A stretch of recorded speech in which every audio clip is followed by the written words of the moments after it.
Hello friends of paperbound knowledge transfer, and welcome to another video and another book review on my channel. The title of today's book is The Age of the Galley, Mediterranean Oared Vessels since Pre-Classical Times. This is the second book in the 12-part series Conway's History of the Ship. That book series deals with the entire history of the ship, from the very inceptions and the earliest ships thousands of years ago to the second half of the 20th century, right up to the 1990s. These books were published in a non-chronological manner in the 1990s by the Conway's publishing house in the United Kingdom. That publishing house used to specialize heavily in books on maritime and naval matters. And I'm currently reading through that series. I'm at the Steam, Steel and Shellfire book right now, which I think is the sixth in the series. And I'm eventually going to review all these books, and I'm going to link all these reviews down here. The first one I've already reviewed. And after I've reviewed all of the books, I will also do a review on the entire series as a whole, which I will also link down below here once I've come around doing that. One thing I want to mention before I start with the proper review of the content is that I really like the artwork on the front and on the back of these books. So that alone is very nice. And this one, it's a nice Athenian trireme, I think. But for now, let's have a look at the content of the book. Let's now have a closer look at the content of the book. And I think it is first important to recognize that the period under discussion here is very long, from before the Iron Age to the early modern age. That's some, at least 3,500 years, which explains why this book is definitely, or as far as I can tell at least, the thickest in the series so far of the ones I have at least, and has quite a varied content. The book, just like all the others in the series, is made up of several semi-independent articles written by experts in their respective fields, which then talk about topics all around the main topic. The book starts with an introduction chapter, which is quite interesting because it is different to all the other introduction chapters in the series, because it picks out and talks about different opinions and theories which are put forward by the authors of the articles in their articles. And I think that discussion of those ideas and theories kind of shows how much discussion about those things could still be had back in 1995 or maybe even today, and how much we maybe still don't know about these topics. Anyway, the main part of the book is then made up of about 16 chapters, which deal with several different aspects of galleys in the Mediterranean. We do, for example, learn about the Hellenistic oar-powered warship, or the naval architecture and oar systems of medieval and later galleys. We also learn about the theoretical background of actually designing and operating an oar-powered ship in the mechanics of oar power in different ages chapters. In addition to those chapters, which deal with the vessels themselves, there are also chapters which deal with topics around that main topic, like, for example, the geographical conditions of galley navigation in the Mediterranean chapter, which to me was very interesting to learn about how important wind patterns, for example, were for actually going around in your fancy galley. We also get a chapter about the economics and logistics of galley warfare, for example.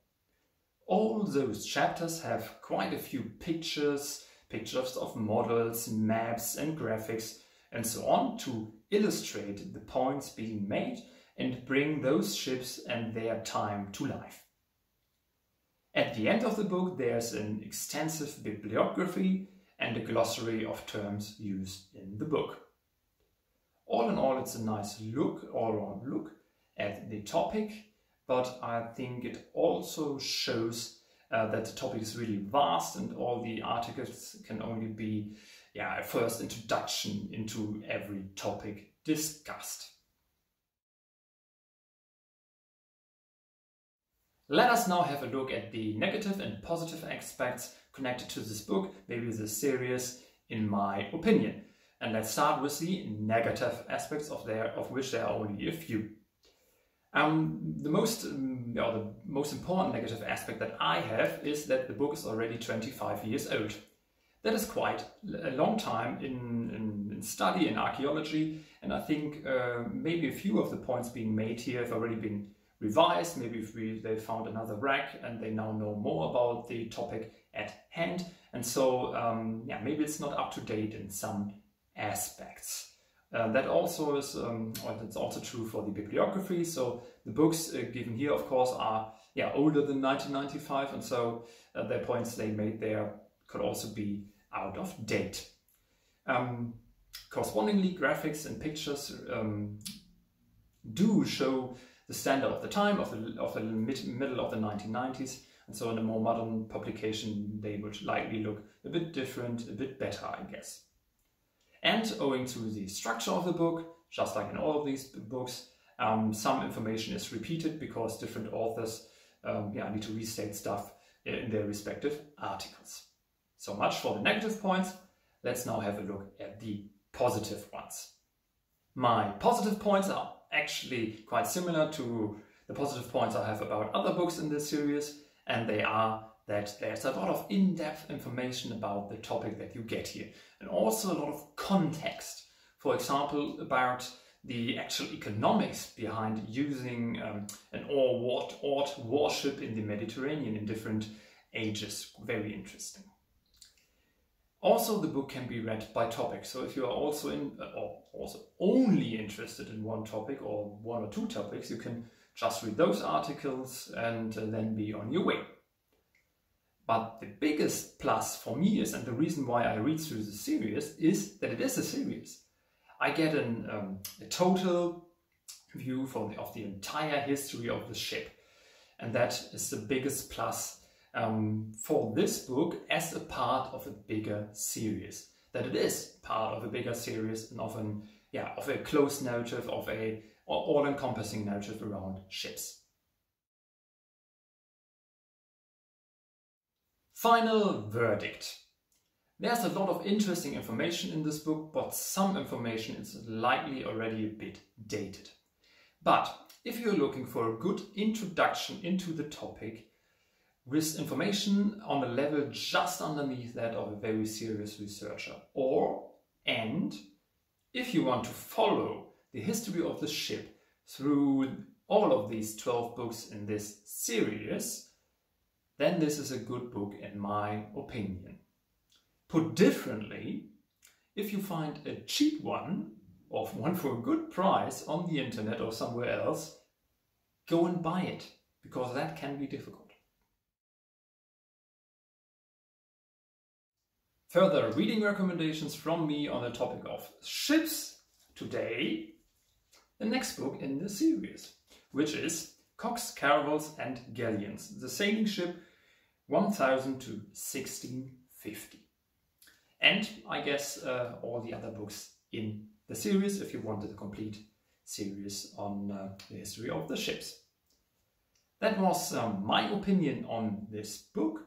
And I would be very interested to hear your opinion on the book in question, maybe on the other books in this series, and maybe you even have a better recommendation for a book on this topic. So if you want, write me a comment below under the video, and I would be very happy to see it and respond to it. That's it for today. Thank you for watching, have a nice day, and have fun reading.